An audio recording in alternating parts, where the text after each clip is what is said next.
Buenas tardes a todos, bienvenidos como siempre a los Viernes Astronómicos. Hoy es nuestro último Viernes Astronómico, así que quiero agradecerles a cada uno de ustedes por habernos seguido en cada una de nuestras ediciones. Hoy tenemos como invitada, como nuestra última invitada del Viernes Astronómico, a la doctora Mariana Cano Díaz. Ella es astrónoma.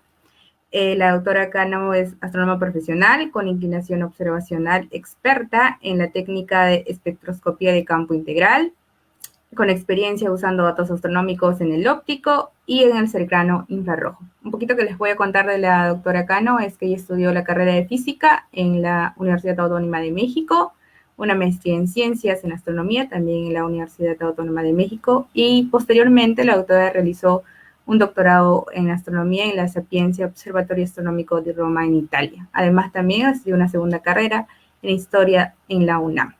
Actualmente la profesora viene laborando y es catedrática en CONACYT, es investigadora y también investigadora postdoctoral en el Instituto de Astronomía.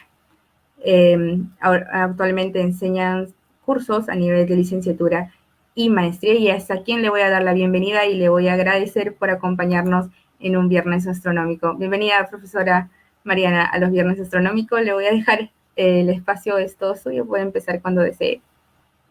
Gracias por la invitación y por la presentación. Entonces, pues como ya pueden ver, el título de la charla es Evolución de galaxias y galaxias en 3 dimensiones. Entonces, vamos a comenzar.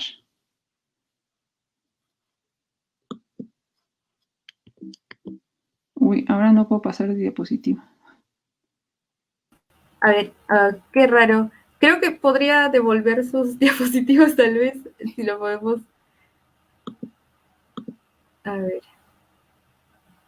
No Bueno, sé, se ve, chiquito. creo que, bueno, o tal vez se podría achicar en la parte de sus diapos un poco, no sé, pero de todas formas sí se ve la diapo. Bueno, chicos, son problemas técnicos, así es que por favor, seamos comprensibles. Ok, es que por alguna razón este sistema no permitió compartir la pantalla completa, entonces creo que se va a tener que ver así. De cualquier manera, no tengo mucho texto, pero Sí, espero que no creo que no. no. Sí, profesora, no se preocupe, todo suyo, se ve bien de todas formas. Listo, les dejo, Ok, chicos, con la profesora. bueno, ok. Entonces, vamos a hablar un poco de cómo utilizamos los astrónomos o qué herramientas utilizamos para observar el universo y los diferentes objetos astronómicos. Entonces, por muchos siglos, en la antigüedad, en la Edad Media e incluso en la Edad Moderna, el ser humano tuvo un instrumento principalmente para poder observar el cielo, y ese fue el ojo humano. Fue el detector que prevaleció por muchos siglos para poder hacer observaciones. Entonces, por ejemplo, ya en la Edad Moderna, vemos aquí una representación de Galileo Galilei, quien ya estaba utilizando un telescopio.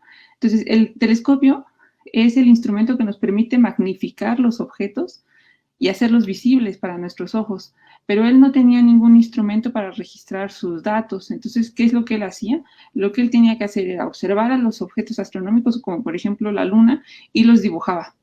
Y de esa manera le quedaba un registro de lo que estaba él observando. Él observó la Luna, algunos objetos en el sistema solar, también observó el Sol y por eso perdió la vista a medida que se fue haciendo mayor. Pero en realidad hemos podido avanzar bastante. Obviamente ustedes pueden notar aquí en esta figura que pues se trata de la Luna, pero si uno empieza a observar objetos un poco más complicados, pues empieza a ser mucho más complicado hacer el registro fidedigno de los objetos que estamos observando. Entonces hubo un gran salto cuando se juntó la técnica de la fotografía con la astronomía. Y entonces surge una técnica que se conoce como fotometría. La fotometría es básicamente la técnica que tenemos los astrónomos para medir la intensidad de la luz de los objetos que estamos observando en el cielo. Entonces, lo que yo les estoy mostrando aquí es 2 imágenes fotométricas, una de la Luna y una de la nebulosa de Orión. Ambas fueron tomadas en el siglo XIX.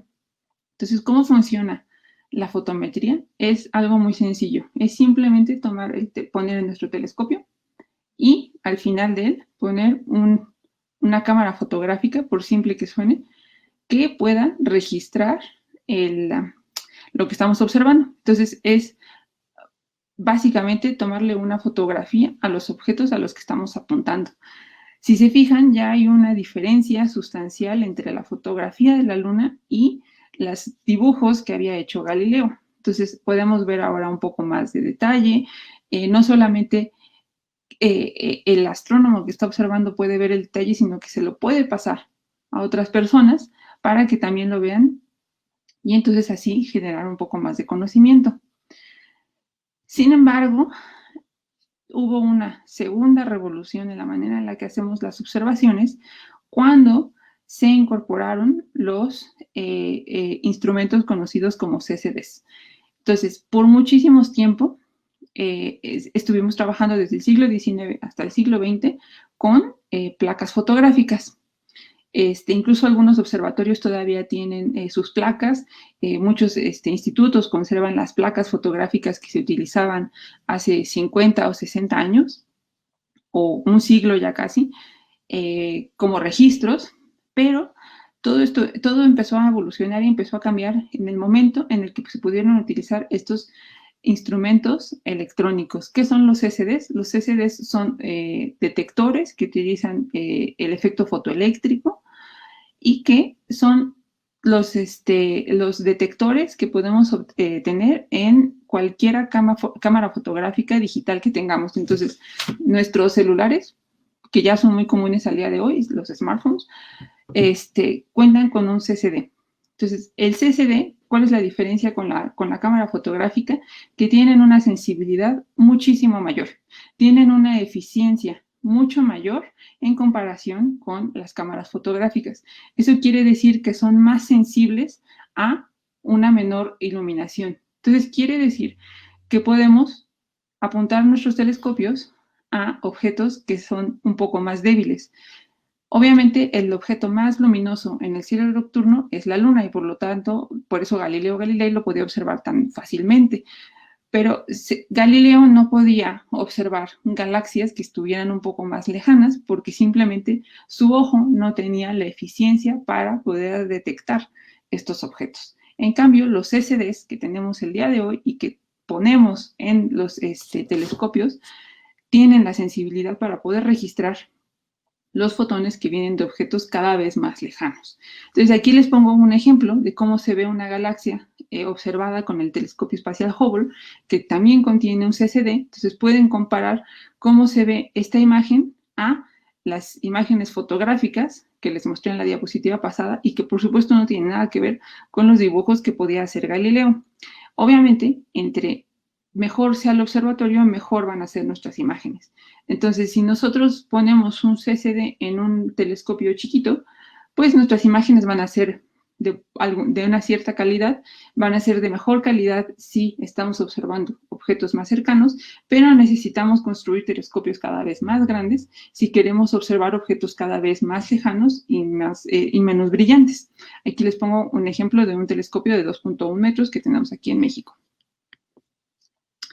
Sin embargo, o sea, está muy bien que queramos fotografiar y tener imágenes de las galaxias, de las nebulosas planetarias, de las estrellas, de conjuntos de estrellas, etc. Pero eso nos da una idea más o menos limitada de este tipo de objetos, porque sí podemos aprender cosas como su morfología, es decir, su forma, su posición en el cielo, pero no nos puede decir muchísimo más. ¿Qué tal que nosotros nos queremos hacer preguntas que tienen que ver con la composición química de los objetos que estamos observando? Muy difícilmente vamos a poder responder esas preguntas si nos limitamos a utilizar únicamente la técnica de fotometría. Entonces, ¿qué es lo que necesitamos para poder responder las preguntas acerca de la composición química de los objetos celestes? Bueno, pues aquí es donde entramos un poco en la materia de la espectroscopía.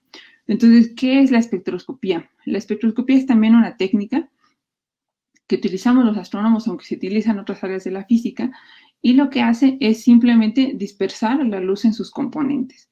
Entonces, esto seguramente ya lo saben muy bien. si yo tengo la luz visible que viene del sol y pongo un prisma, pues lo único que va a suceder es que esa luz blanca que viene del sol se va a dispersar en el arco iris.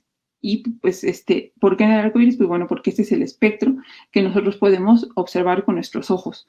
Entonces, pues aquí les pongo una grafiquita en donde pueden ver el rango en el cual nosotros podemos ver desde este morado intenso hasta este rojo también un poco oscuro.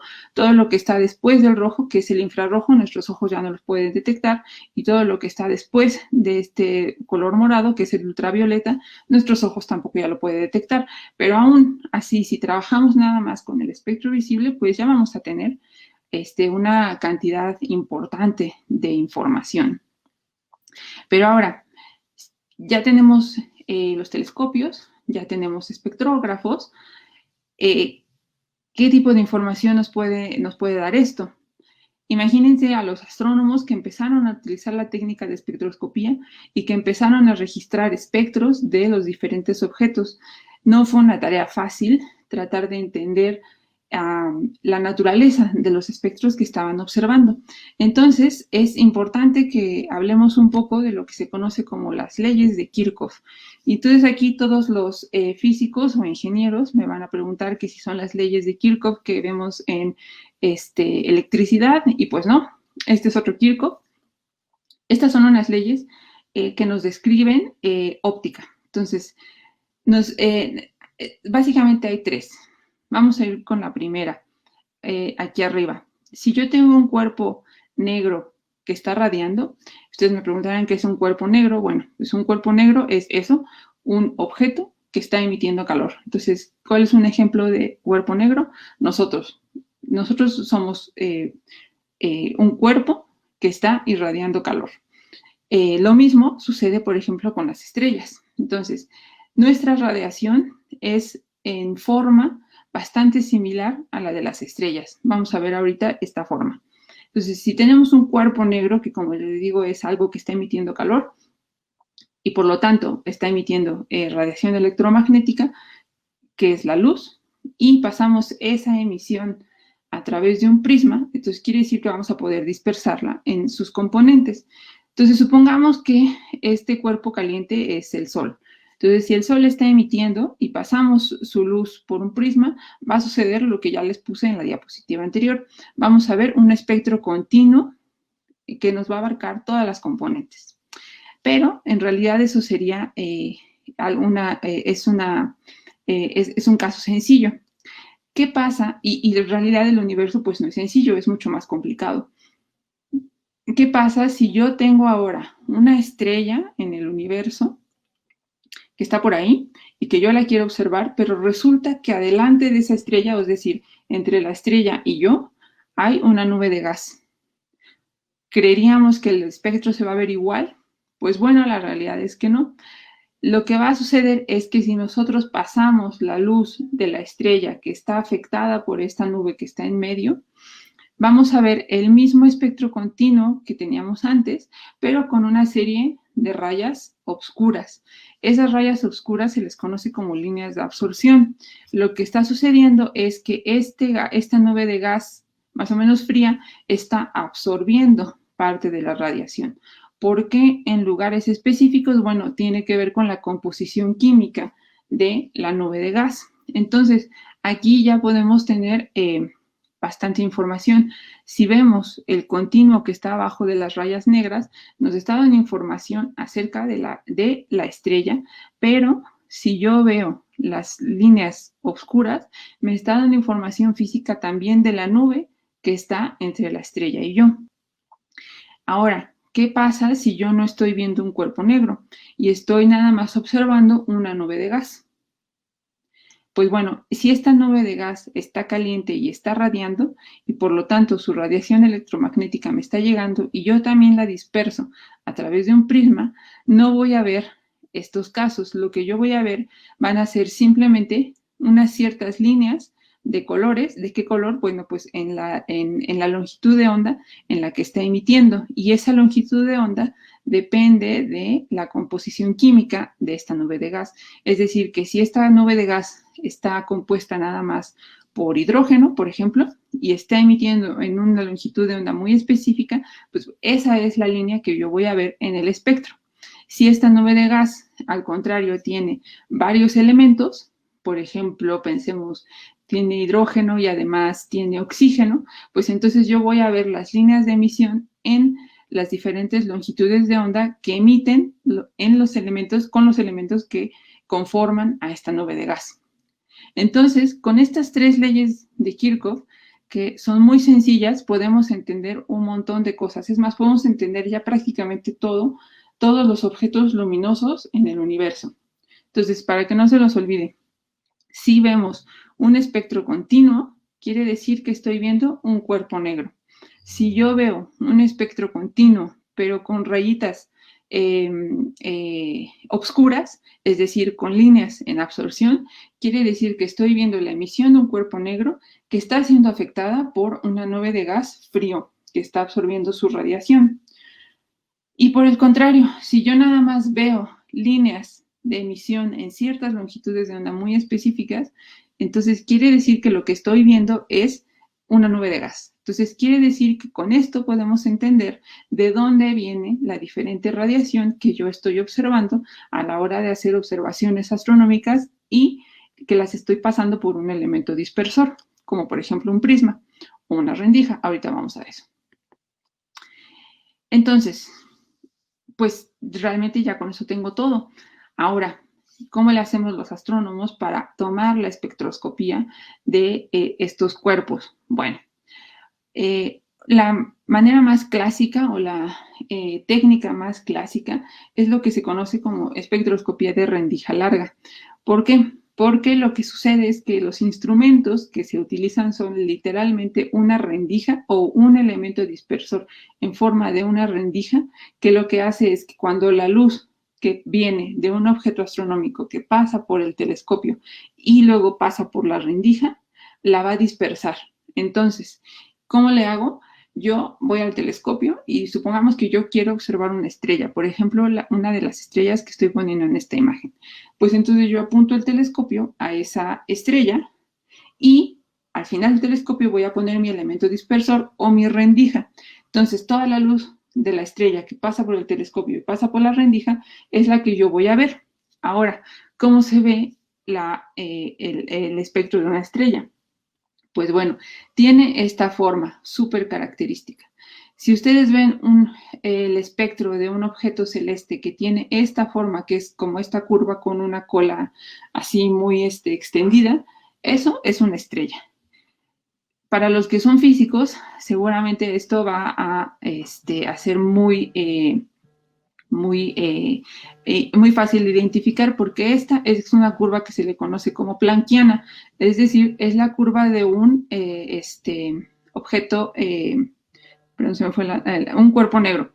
Es justamente la curva de un cuerpo negro. Entonces, como ven, tiene un pico característico y tiene una cola. El pico va a estar asociado a la temperatura de la estrella y por lo tanto nos va a indicar la naturaleza de las estrellas. Los picos de estas planckianas de las estrellas están asociados a su masa.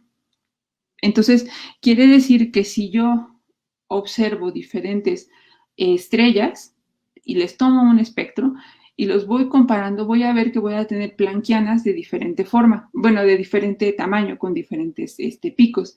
Entonces, eso quiere decir que ya me está ayudando a entender la naturaleza de las estrellas, si son más jóvenes, si son más masivas, etc. Entonces, pues bueno, eso está muy bien. Además, hay una segunda característica de los espectros de las estrellas. Si ustedes se fijan, hay muchas líneas que van hacia abajo. Esas son las líneas de absorción que ya les había yo contado en la diapositiva anterior. Entonces, quiere decir que estamos en este caso. Tenemos una emisión en el continuo y con unas líneas de absorción, es decir, hay lugares en donde la emisión de la estrella está siendo absorbida por otro objeto que es una nube de gas fría.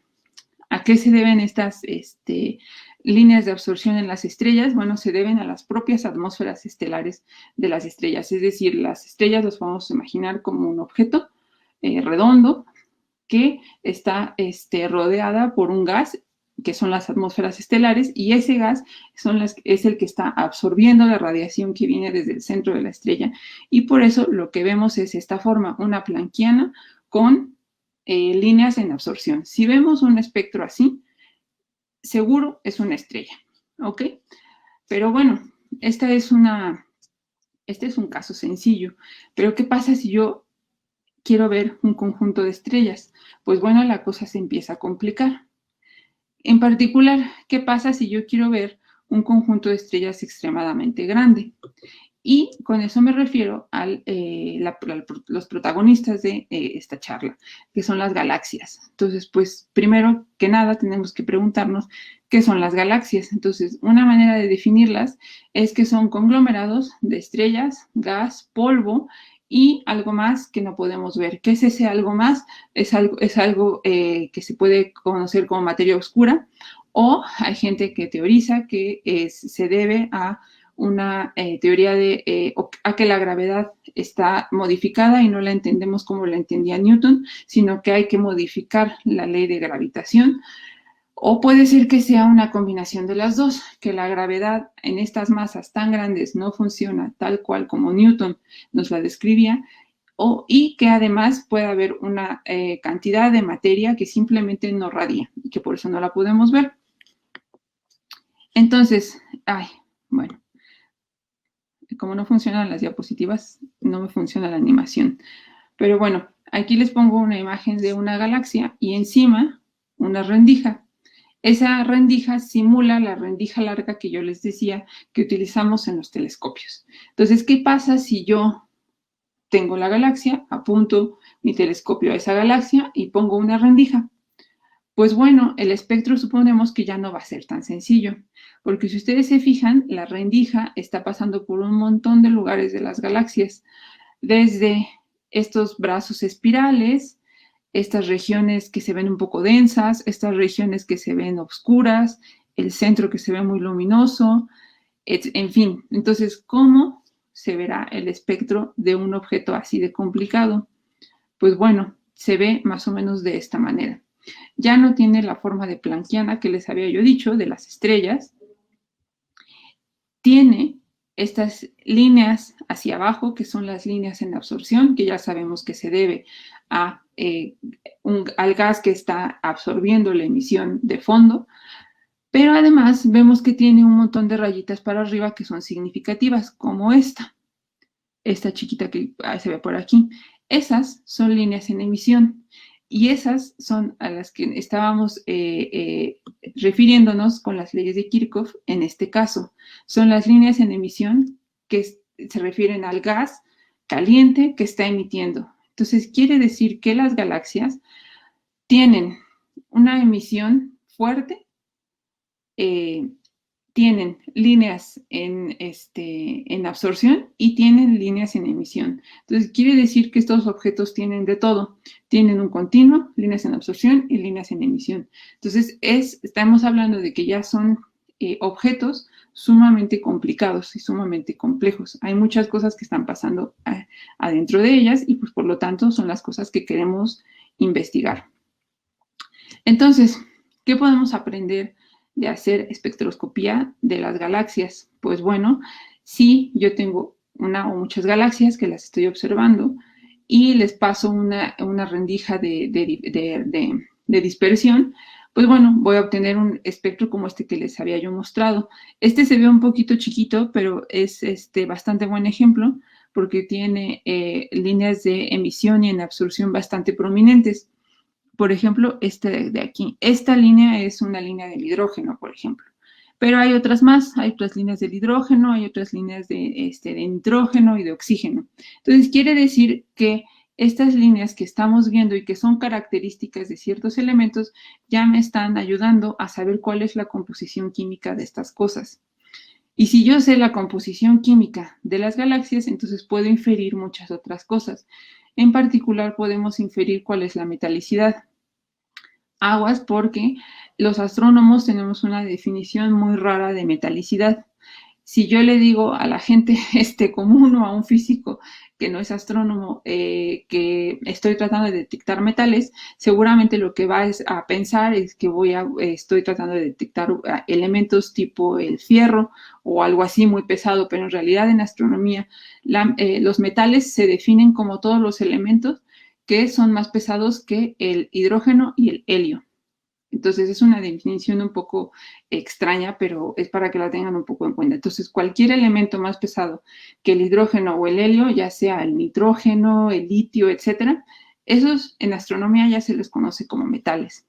Y si yo conozco la metalicidad, pues ¿para qué me servirá? Pues bueno, la metalicidad me va a decir cuál es la cantidad de contaminación que hay en estos objetos de elementos pesados.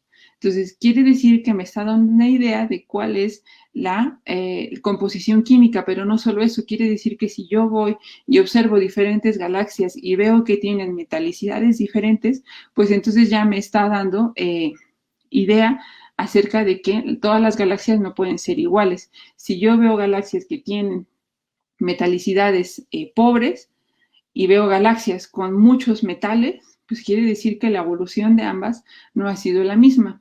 ¿Por qué? Pues porque tienen elementos distintos, entonces quiere decir que no se formaron de la misma manera. Y además hay métodos para asociar a la metalicidad a las edades de las galaxias. Entonces quiere decir que si yo conozco la metalicidad, podría en principio inferir también su edad. Bueno, pues resulta que si una galaxia es más metálica, quiere decir que es más vieja. Entonces, pues como les decía, ya podemos empezar a tener ideas acerca de la naturaleza o de la evolución de las diferentes galaxias. Pero bueno, ¿qué pasa si yo quisiera estudiar a las galaxias no con una sola rendija? ¿Por qué? Si yo uso una sola rendija, pues entonces estoy limitándome a observar solamente una región, como les había yo puesto. Si yo pongo la rendija justo en el centro, pues entonces voy a observar la emisión que está emitiendo la galaxia, valga la redundancia, en esta dirección. Pero ¿qué pasa si yo quiero saber cómo es el espectro en otras regiones? Por ejemplo, en estas partes más externas. Pues si yo pongo la rendija nada más en el centro, pues no me voy a enterar de cómo es. Entonces, una opción que teníamos antes era, ok, sí, observo en el telescopio mi galaxia. Pero si yo solamente tengo una rendija, una opción que teníamos era simplemente moverla o mover tantito el telescopio arriba y abajo para poder observar diferentes partes de las galaxias. Eso en realidad es algo muy artesanal. Yo lo hice alguna vez y fracasé rotundamente porque es muy complicado tener la precisión de la posición en la cual estás poniendo la rendija. ¿Por qué? Pues porque el telescopio se mueve, la Tierra se mueve, entonces todos esos movimientos están metiéndole incertidumbre a la posición de la rendija. Entonces es muy poco certero saber el espectro que yo estoy tomando exactamente de qué posición viene. Pero bueno, por muchos años esa fue la única solución. Bueno, aquí ya les conté todo lo que quería. Y pues bueno, les voy a adelantar un poco algunos resultados. Resulta que si yo observo los espectros de diferentes tipos de galaxias, como les decía, no todas van a ser iguales. En particular, a lo mejor ustedes sabrán que hay diferentes morfologías de galaxias. Entonces, están las que conocemos como galaxias espirales, las galaxias elípticas y las galaxias irregulares. Esos son los tres grandes grupos en los que podemos acomodar a todas las galaxias del universo. Entonces, pues bueno, estas son imágenes muy bonitas, son imágenes del telescopio espacial. Ahora, yo les podría preguntar, ¿ustedes creen que todas estas galaxias se mueven igual, por ejemplo, en el espacio? ¿O me podrían decir nada más a simple vista de ver las imágenes cuál es más joven o cuál es más vieja? Pues bueno, Hubble es lo que intentó hacer cuando estaba observando a las galaxias con su telescopio y fue tomando un registro de las diferentes morfologías que él veía. Él pensaba que las galaxias más jóvenes eran las galaxias elípticas, porque le parecía que la morfología era muy sencilla. después le parecía que estas galaxias iban evolucionando en galaxias espirales. Entonces él pensaba que las galaxias elípticas eran las jóvenes y las galaxias espirales eran las más viejas. Pero bueno, vamos a ver un poco de eso más adelante, a ver si es cierto que Hubble tenía razón o no. Entonces, por suerte, la tecnología ha avanzado bastante en el campo astronómico y al día de hoy tenemos una técnica muy novedosa que se le conoce como espectroscopía de campo integral. Esta técnica nos permite tomar espectros de los objetos extendidos como las galaxias, punto por punto. Entonces aquí les pongo una imagen. En el fondo ustedes ven una galaxia y encima ven que hay un hexágono con muchos circulitos. Pues bueno, cada círculo representa una posición de la galaxia y por lo tanto en esta técnica cada círculo representa un espectro que estamos tomando. Es decir, si ustedes pudieran contar ahorita rápidamente la cantidad de círculos que hay encima de la galaxia, esa sería la cantidad de espectros que podemos tomar de una sola galaxia con esta técnica. Esto es bastante revolucionario porque entonces nos elimina hacer lo que yo les había contado en esta diapositiva, de tener que poner rendijas en diferentes posiciones para poder tener espectros en diferentes lugares de la galaxia. Nos elimina toda la incertidumbre que hay al tratar de hacer ese ejercicio. Entonces, pues vamos a hablar un poco más acerca de esta técnica. Bueno, resulta que hay tres principales maneras de hacer o de llevar a cabo esta técnica. Una es un poquito vieja y no la voy a tocar, pero se le conoce como técnica de lentecillas. Las dos que se utilizan bastante al día de hoy son la de fibras y el rebanador de imagen. Entonces, primero les voy a explicar cómo funciona la espectroscopía de campo integral con fibras. Entonces, imaginen que ustedes tienen una galaxia que está por aquí, en este pedazo de cielo, y que aquí tengo un círculo. Bueno, resulta que en ese círculo yo puedo meter fibras ópticas, sí, fibras ópticas como las que utilizamos para muchas cosas en la vida diaria, y si yo esas fibras las conecto al telescopio, pues resulta que toda la luz que viene del telescopio y que viaja por esa fibra óptica la puedo dirigir a un elemento dispersor de la luz. Entonces, quiere decir que yo puedo, si tengo muchas fibras apuntando a un solo objeto, entonces quiere decir que voy a poder tener diferentes espectros de ese mismo objeto. Entonces, esta es una técnica bastante barata. Les voy a enseñar aquí unas imágenes. No porque la fibra óptica sea barata, sino que en comparación con toda la demás tecnología que se necesita en astrofísica, pues esta es bastante accesible, digamos. ¿Por qué? Pues porque simplemente necesitamos fibras ópticas de muy buena calidad, pero finalmente son fibras ópticas, como les digo, que se utilizan para muchas cosas ya en la vida diaria. Entonces, si ustedes ven esta imagen, aquí lo que tenemos es lo que se conoce como mazos de fibras. Es decir, cada fibra que yo estoy utilizando va a hacer la función de llevar la luz que viene del telescopio a un elemento dispersor. Entonces, lo que se hace es acomodar estos mazos de fibras en una configuración tal que simplemente yo la pueda poner en el telescopio. Entonces, si se fijan, he estado usando hexágonos, tanto en esta diapositiva como en esta. ¿Por qué hexágonos? Bueno, pues resulta que el hexágono es la figura geométrica más eficiente para acomodar círculos. Si yo intentara meterlos en un círculo, perdería mucho espacio. Si yo intentara meterlos en un cuadrado, perdería bastantes espacios. Por eso se utilizan hexágonos. Entonces, quiere decir que la técnica esta de espectroscopía de campo integral con fibras funciona así. Yo tengo unos mazos de fibras, los tengo que arreglar en una configuración.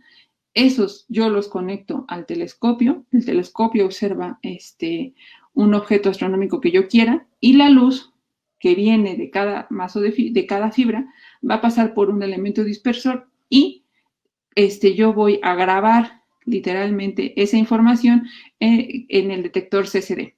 ¿Okay? Y eso después pasa a una computadora y va a procesar la información. Entonces, pues bueno, esta es una imagen bastante buena. Ustedes ven, abajo se ve una galaxia bastante grande, bastante extendida, y solamente con esta técnica es que somos capaces de obtener el espectro de todos estos lugares de la galaxia, desde el centro hasta la parte de los brazos, hasta las regiones entre los brazos, etcétera, etcétera. Entonces, estamos obteniendo muchísima más información de la que podríamos obtener con simplemente una o varias rendijas. Pero bueno, hay otra manera de hacer espectroscopía de campo integral que les decía, que es la que se conoce como rebanador de imagen. Entonces, ¿cómo funciona el rebanador de imagen? Esta es una técnica bastante cara. No, hay pocos telescopios en donde se tiene y es bastante original. Si yo tengo un objeto extendido como una galaxia y lo estoy observando con el telescopio, lo que hace este instrumento es literalmente rebanar la imagen que estoy viendo del telescopio. Entonces, fíjense, aquí tengo una galaxia. Lo que hace el instrumento es toma esta rebanada superior y la pasa al elemento dispersor. Se va a la siguiente rebanada y la pasa al elemento dispersor. Se va a la siguiente y así hasta abajo. Entonces, quiere decir que de cada rebanada que tengo aquí, voy a poder obtener el espectro completo. ¿Cómo funciona eso? Pues bueno, aquí les pongo una imagen. La manera de rebanar la imagen y mandarla a los diferentes elementos dispersores es con un juego de espejos, este que está aquí. Si se fijan, estos espejos están apilados uno encima de otro, pero están ligeramente movidos en la dirección. Entonces, quiere decir que si yo acomodo los espejos en diferentes direcciones, va a dirigir la luz en diferentes direcciones y por lo tanto los va a mandar a los diferentes elementos dispersor. Todo lo demás funciona igual que con las fibras. Como les decía, esta es una técnica muy complicada, es muy caro hacer el rebanador de imagen, por lo tanto, al día de hoy es mucho más popular la técnica de fibras que la técnica de rebanadores de imágenes. Ahora bien, ya tengo los datos, ya fui al telescopio, ya tengo el instrumento, ya tomé los datos que yo quería. Ahora, ¿cómo los visualizo? Es muy complicado, como ustedes se podrán imaginar, visualizar todos los espectros que estoy obteniendo con estas técnicas. Para eso, los astrónomos que desarrollaron esta técnica, desarrollaron lo que se le conoce como cubo de datos. Un cubo de datos es simplemente un archivo de computadora en donde están acomodados todos los espectros de las galaxias que estoy observando. Entonces les voy a poner un pequeño video acerca de cómo se ven los cubos de datos. Miren, aquí los cubos de datos son literalmente cubos, entonces quiere decir que en estas direcciones X, Y o estas direcciones espaciales yo estoy viendo la imagen de la galaxia, pero hay una tercera dirección que es el eje Z. El eje Z se refiere a la longitud de onda, entonces quiere decir que si yo, por ejemplo, veo el centro de la galaxia y me muevo en la dirección Z, puedo ver o puedo visualizar el espectro en el centro, pero lo mismo puedo hacerlo en la periferia, en la parte del cielo, etcétera, etcétera. Entonces, en esta pequeña película lo que hicieron es iluminar con diferentes colores cada rebanada del cubo para que pudiéramos visualizar cómo funcionan estos cubos de datos. Entonces, quiere decir que si yo me muevo de una rebanada en otra, voy a ver la misma imagen de la galaxia, pero en una longitud de onda distinta. Entonces ya vimos a la galaxia en azul, ya la vimos en verde, ya la vimos en naranja, ahorita estamos hacia el rojo. Entonces así es como están guardados los datos de la espectroscopía de campo integral. Esta obviamente es una representación artística, pero esta es la filosofía en la cual se guardan estos archivos de computadora. Por supuesto ya son datos más complejos de manejar que los datos que se tenían cuando solamente teníamos fotometría o cuando solamente teníamos espectroscopía de rendija larga. Ok, entonces pues, ¿cuáles son las aplicaciones de la espectroscopía de campo integral en galaxias? Pues bueno, son bastante amplias. Aquí les pongo, por ejemplo, esta imagen. Si yo la observo con espectroscopía de campo integral y tengo su cubo de datos, quiere decir que para cada región de la galaxia voy a tener un espectro. Por ejemplo, esta es una caricatura que hice, ¿no? Con una imagen de diferentes espectros. Voy a tener tantos espectros como fibras o como rebanadas de imagen haya tenido en mi instrumento. Entonces, quiere decir que puedo obtener información acerca de la composición química de cada punto de la galaxia. Por lo tanto, también la metalicidad de cada punto, la edad de cada punto, y eso me va a dar una idea de cómo se han formado las galaxias. Si unas son más jóvenes que otras, quiere decir que han tenido una evolución distinta. Otra cosa interesante que se puede aprender con la espectroscopía de campo integral es la cinemática, o es decir, cómo se mueven las galaxias. Yo puedo asociar los movimientos a las líneas de emisión y de absorción. Entonces, por ejemplo, supongamos que yo nada más me enfoco en estudiar las líneas de emisión de los espectros de estas galaxias. Si yo tengo espectros punto a punto de una galaxia y puedo derivar las velocidades de estas líneas, entonces quiere decir que yo voy a tener las distintas velocidades en los distintos puntos de las galaxias. Y entonces, de los cubos de datos que yo tenía, voy a poder derivar lo que se conoce como mapa de velocidad de las galaxias. Aquí les pongo una imagen que es muy bonita de una galaxia que está iluminada con diferentes colores, en azul hasta el rojo. Entonces, la parte azul puede ser, o usualmente se la asocia a la parte de las galaxias que se están acercando hacia nosotros, y la parte roja, la parte que se está alejando. En particular, esta galaxia está rotando, porque quiere decir que tiene una parte completa que se acerca y otra parte completa que se aleja. Entonces, quiere decir que esta galaxia, como les digo, está rotando. Ahora les puedo preguntar, ¿ustedes creen que todas las galaxias se mueven igual o no? Pues bueno, la respuesta es que no. Algo que sabemos ya bastante bien gracias a todo el estudio que ha existido de cinemática y de espectroscopía de galaxias, sabemos que las galaxias espirales rotan, pero las galaxias elípticas no. Su movimiento está caracterizado por lo que se conoce como dispersión de velocidades, es decir, que tienen movimientos caóticos adentro de ellas. Entonces, quiere decir que tenemos dos familias de galaxias que se comportan de manera completamente distinta. Y además, ya sabíamos que tienen metalicidades distintas. Resulta que si yo hago el estudio de metalicidades y de edades, me voy a dar cuenta de que las galaxias elípticas son más viejas que las espirales. Y además también sé por la cinemática que las elípticas tienen movimientos caóticos y las espirales no, tienen movimientos ordenados de rotación. Eso quiere decir que ya podemos entender que estas dos familias de galaxias son completa y totalmente distintas. Por lo tanto, quiere decir que han tenido una evolución completamente diferente. Este es el diagrama de Hubble, que, como les decía, él pensaba que las galaxias elípticas eran las más jóvenes y las espirales las más viejas. Él pensaba que este diagrama, él lo había propuesto como un diagrama evolutivo, de más jóvenes a más viejas. Y pues bueno, ahora sabemos muchas más cosas de las que sabía Hubble. Aquí les voy a poner un resumen. Las galaxias espirales, gracias a la espectroscopía, sabemos que son jóvenes, tienen tamaños más o menos intermedios, tienen bastante gas, en sus espectros vemos un montón de líneas de emisión, sabemos que tienen una fuerte actividad de formación de estrellas y que tienen movimientos ordenados o de rotación. Las galaxias elípticas, como esta que les pongo aquí, son bastante más viejas que las galaxias espirales. Son muy grandes. Las galaxias elípticas, no todas las galaxias elípticas, pero hay un tipo de galaxias elípticas que son las más grandes de todo el universo. Entonces, quiere decir que en general son galaxias grandes. Estas galaxias casi no tienen gas. Quiere decir que en su espectro no vamos a encontrar muchas líneas de emisión y si las hay no van a ser muy prominentes. Estas sabemos que casi no forman estrellas y sabemos que tienen movimientos bastante desordenados. Y las últimas, que son las galaxias irregulares, estas son incluso más jóvenes que las espirales. Entonces quiere decir que son galaxias muy, muy jóvenes.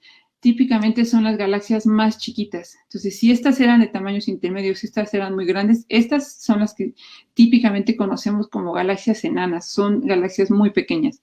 Estas casi todas son prominentemente gaseosas, es decir, son muy ricas en gas, incluso más ricas en gas que las espirales. Y estas tienen una gran actividad de formación estelar. Todo esto, cuando lo juntamos en un paradigma de evolución de galaxias, o lo que se conoce como los modelos cosmológicos de evolución de galaxias, lo que nos dicen es: las galaxias elípticas son las más viejas porque son las que se formaron a partir de las espirales. ¿Y cómo se forman a partir de las espirales? Bueno, básicamente a través de interacciones o de choques. Entonces, imaginen que tienen dos galaxias espirales. Si estas dos chocan, lo que vamos a obtener al final es una galaxia ya no con esta forma de disco, de galaxia espiral, sino que se va a formar un esferoide, es decir, una galaxia de este tipo. ¿Cómo podemos estar tan seguros de eso? Bueno, pues a través de simulaciones. Las personas que se dedican a la astrofísica teórica o computacional se dedican justamente a hacer este tipo de modelos de computadora que les pueden decir si lo que estamos pensando, las hipótesis que tenemos, tienen sentido o no. Entonces, a través de estos modelos de computadora se sabe que podemos reproducir muy bien las formas de las galaxias espirales, sus metalicidades, sus edades y su cinemática. Las galaxias irregulares son las galaxias que siguen siendo bastante misteriosas para nosotros. Se desvían bastante del modelo de evolución jerárquico o del modelo cosmológico de las galaxias. Entonces, quiere decir que son una familia de galaxias que es bastante importante estudiar porque todavía tenemos muchas preguntas acerca de ellas. Pero ahora bien, yo les he hablado ahorita de la espectroscopía que podemos hacer con la luz visible. Pero en realidad, nosotros, los seres humanos, podemos, como les decía, ver este espectro. Pero el espectro electromagnético pues, es muchísimo más grande. Vean qué pequeña proporción es en comparación a todo el espectro electromagnético. Entonces, ¿qué pasaría si yo pudiera observar con otros ojos, es decir, con otros instrumentos que fueran sensibles a otras longitudes de onda? Pues bueno, vamos a ver un universo completamente distinto.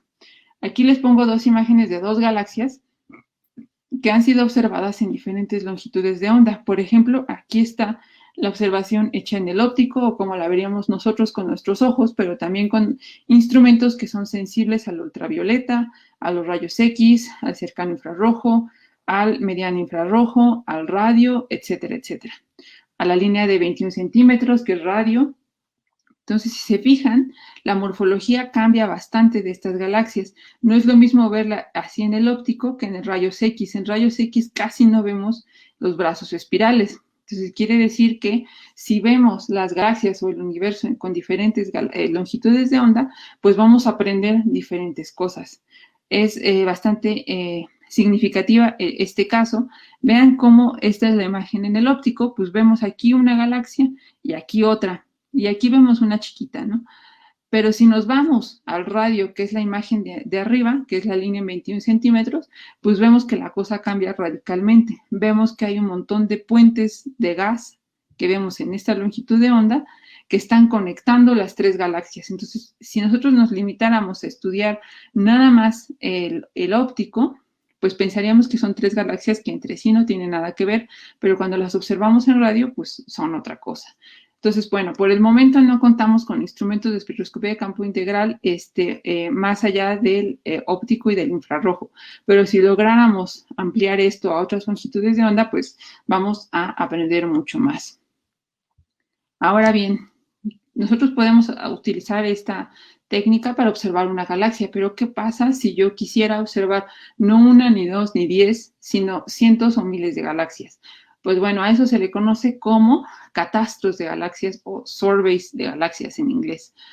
El primer proyecto que intentó hacer un esfuerzo así masivo de observar cientos de galaxias fue el consorcio llamado CALIFA. Este observó alrededor de 600 galaxias con esta técnica. Entonces, ese fue un objetivo muy importante. todos los datos de este consorcio son públicos, quiere decir que cualquiera puede ir al sitio web de Califa y bajar los datos. Entonces, quiere decir que para 600 galaxias puedo obtener los datos de espectroscopía de campo integral que me van a dar información punto a punto de su composición química, metalicidad, cinemática, etcétera. Pero hay un esfuerzo aún más grande, que es la colaboración MaNGA o el Survey MaNGA, que terminó de observar este año 10.000 galaxias. Entonces hay un salto muy grande y muy fuerte entre Califa y MaNGA. Haber pasado de un proyecto que podía dedicarse a observar 600 galaxias a uno que puede observar 10.000, pues es un salto muy grande. Eso quiere decir que pues vamos a tener información de muchísimas galaxias. Y eso quiere decir que vamos a poder hacer estudios estadísticos. Quiere decir que ahora sí, estadísticamente vamos a poder observar familias enteras de galaxias. Podemos observar nada más galaxias espirales o podemos observar nada más galaxias elípticas, tener muchas de ellas y empezar a tener conclusiones que antes a lo mejor iba a ser muy difícil.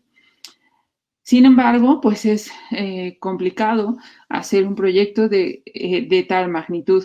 Se requieren muchos años para completarse, se requiere de darle mantenimiento a las instalaciones, al equipo, tener un equipo técnico especializado, comprar materiales, etcétera, etcétera. Entonces, no solo son proyectos difíciles, sino que son proyectos sumamente caros. Ahora, ¿cómo se financian este tipo de proyectos? Bueno, la solución que tenemos al día de hoy es hacer consorcios internacionales. El proyecto MaNGA que les decía hace unas diapositivas atrás que observó 10.000 galaxias está dentro de un consorcio internacional que se conoce como Sloan Digital Sky Survey. Este consorcio ha sido la colaboración más importante y más grande en la historia de la astronomía. ¿Por qué?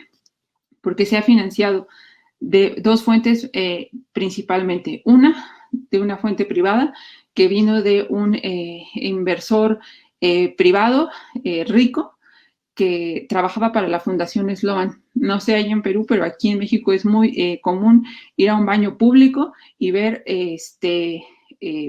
pues no sé, aparatos en los baños como los secadores de manos, etcétera, que tienen la marca Sloan.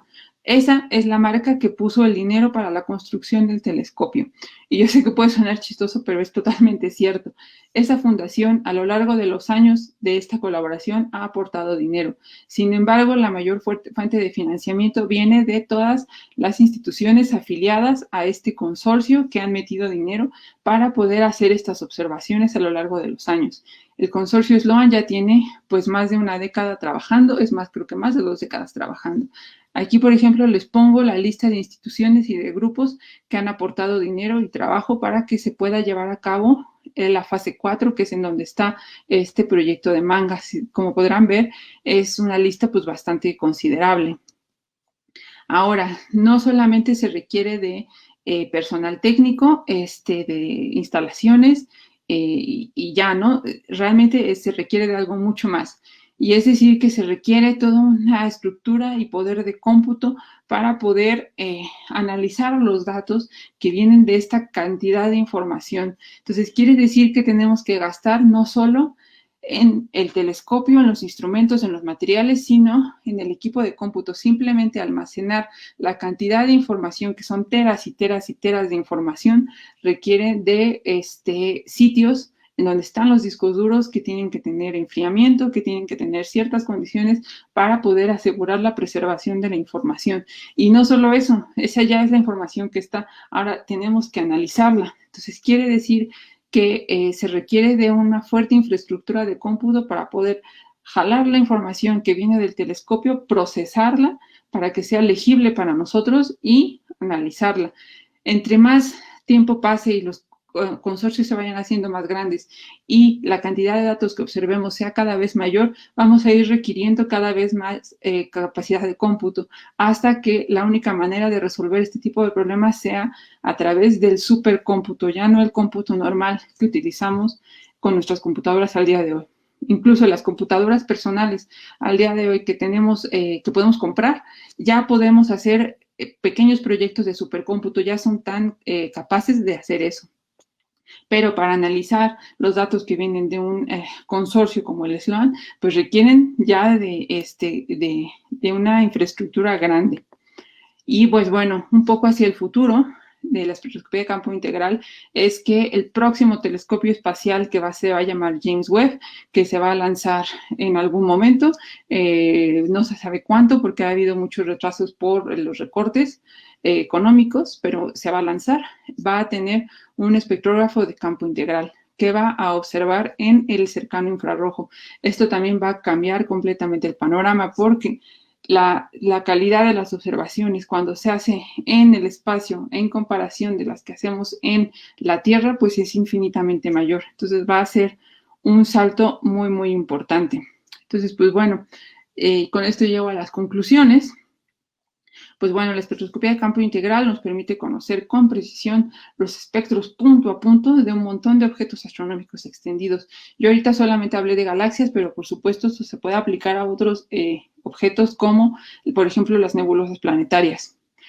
Ahora, usar esta novedosa técnica nos está ayudando a abrir nuevos campos en el conocimiento de la astronomía extragaláctica y nos permite conocer las propiedades espacialmente resueltas. Hace 20 años esto no se tenía.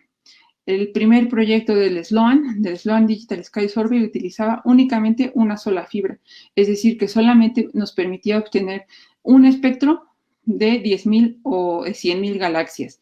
Y ahorita que pues, seamos capaces de observar 10.000 galaxias con esta técnica, pues es un gran cambio que pues por supuesto también tiene muchos retos. Entonces, pues bueno, eso es todo y si tienen preguntas, pues se las puedo contestar con mucho gusto. Gracias, profesora. Muchísimas gracias por esa excelente charla. La verdad que ha estado súper interesante. Yo no sé mucho acerca de las galaxias y me he quedado pegada con la charla, así es que muchas gracias por eso. Creo que sí, podemos pasar a las preguntas y aquí tenemos la primera que es del profesor Víctor Vera y nos dice, ¿hay estudios donde los mapas de velocidades puedan servir para modelar la distribución de materia oscura en las galaxias? Nos pregunta. Hola, Víctor. Sí, pues por supuesto, obviamente, sí, el mayor problema para poder entender la materia oscura es que necesitamos campos de velocidades que lleguen hasta el final de las galaxias, porque ahí es donde estamos viendo la mayor cantidad de la contribución de la materia oscura. El problema es que todos estos catastros de los que acabo de hablar llegan hasta un límite donde las galaxias todavía son brillantes. Entonces sí se puede intentar hacer inferencias sobre la materia oscura, pero vamos a poder hacerlo mejor a medida que podamos expandir el campo de visión que utiliza esta técnica. Wow, ok. Muchísimas gracias, profesora. Gracias, profesor Víctor, a usted por su pregunta. A ver, vamos a pasar a otra. Y aquí nos pregunta Daniel Gamarra Sánchez y nos dice, con la técnica, bueno, supongo que es con las técnicas que ha mencionado, ¿se pueden estudiar las galaxias difusas y ultradifusas? ¿En qué parte de la clasificación de galaxias están estos tipos de galaxias? Nos pregunta Daniel. Es una gran pregunta. Las galaxias difusas y ultradifusas se clasifican como están dentro de la clasificación de galaxias enanas. ¿Por qué? Porque si bien son galaxias súper extendidas, y cuando digo súper extendidas es que pueden ser más grandes que nuestra galaxia, tienen una masa muy chiquita, por eso se les conoce como ultradifusas, casi no tienen la masa, tienen muy poca masa y por lo tanto su brillo es muy pequeño, entonces se les clasifica como galaxias enanas, aunque en extensión sean gigantes. Y sí, obviamente se puede utilizar, al momento no se ha hecho, porque como son tan poco brillantes, pues nadie ha tenido, digamos, la disposición de utilizar este tipo de instrumentos para galaxias tan poco brillantes y en donde va a ser muy difícil la observación. Sin embargo, en la siguiente fase del consorcio SLOAN, va a ser la fase 5, hay un proyecto que va a utilizar esta técnica para observar no solo ya no galaxias como las que les acabo de hablar, sino que van a observar el plano de la Vía Láctea, algunas nebulosas planetarias y galaxias enanas que están cerca. Entonces, quiere decir que sí, es que todavía no está ni siquiera determinado cuál va a ser la muestra final, pero puede ser que sí se vayan a observar algunas de estas, o al menos parte de estas de estas galaxias, pero la verdad es que todavía está en veremos. Yo estoy involucrada en ese proyecto, entonces por eso sé un poco de la muestra. Sí sería muy interesante, pero todavía no se sabe bien si con el instrumento que se está construyendo realmente se va a poder detectar la emisión de estas galaxias. Ok. Muchísimas gracias, profesora. Gracias, Daniel, a ti por tu pregunta también.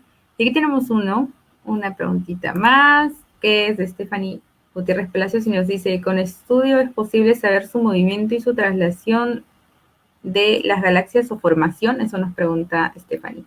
Sí, exacto. Como les comentaba, podemos derivar lo que se conoce como campos de velocidades con estas técnicas. Entonces quiere decir que podemos estudiar cómo es el movimiento interno y cómo es el movimiento con respecto a nosotros. A lo mejor a eso se refiere con traslación.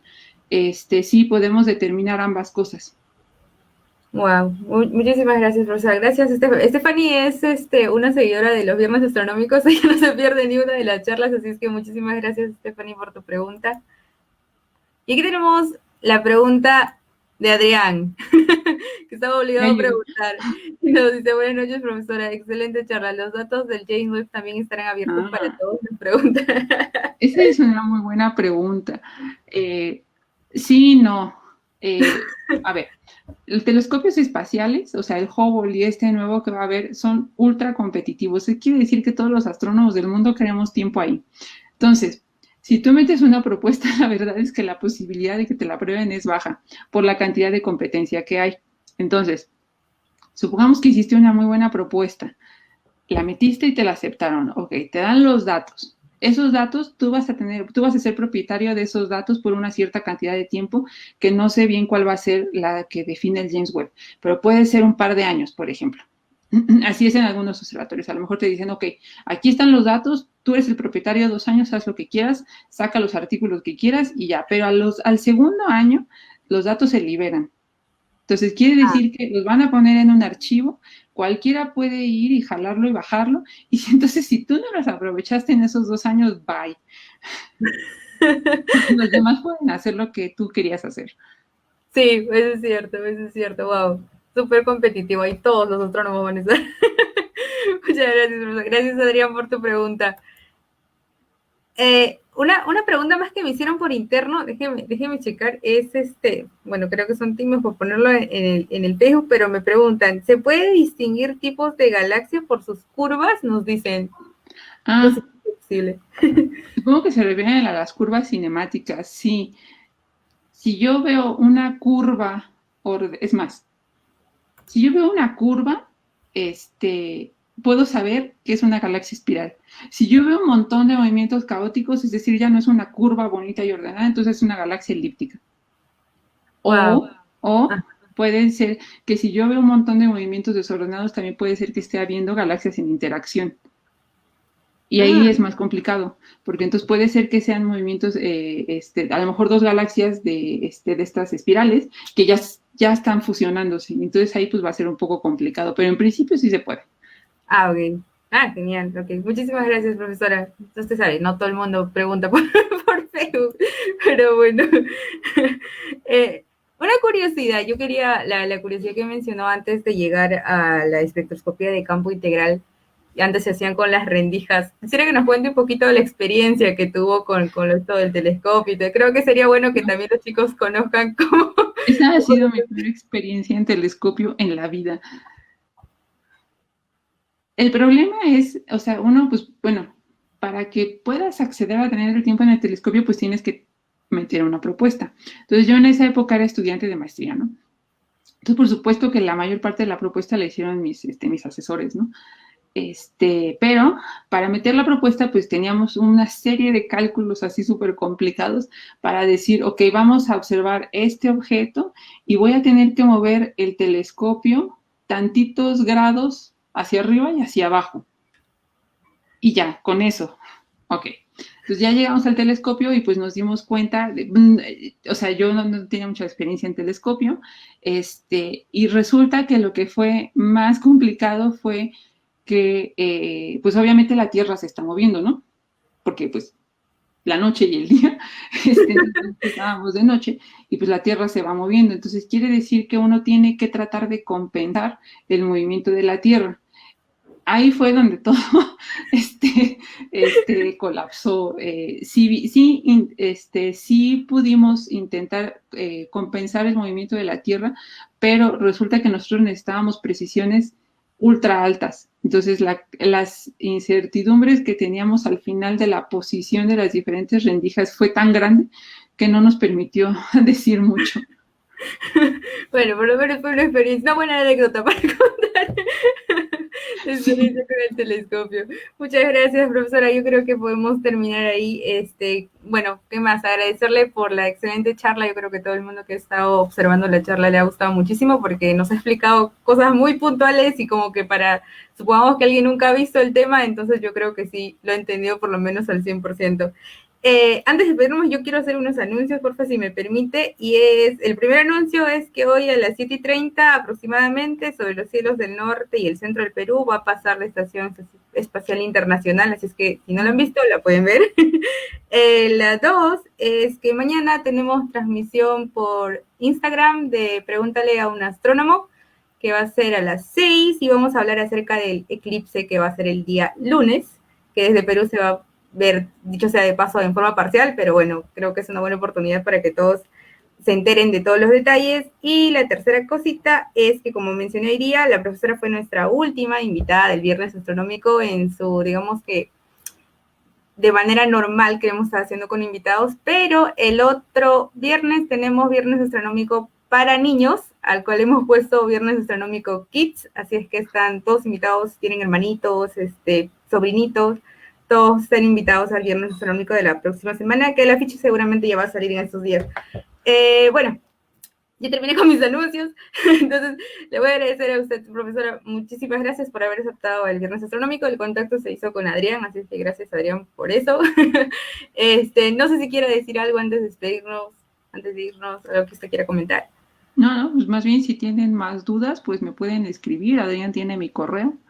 Si en algún momento quieren algún otro invitado de México, me pueden preguntar y seguro yo le puedo preguntar a mis colegas. Sí, claro que sí. Ok, muchísimas gracias, profesora. Ahora pasamos a despedirnos. Muchas gracias a todos, chicos. Nos estamos viendo el próximo viernes. Ya no es para los adultos, sino para los niños, pero ahí nos vemos. Así que muchas gracias a todos. Chau, chau, cuídense.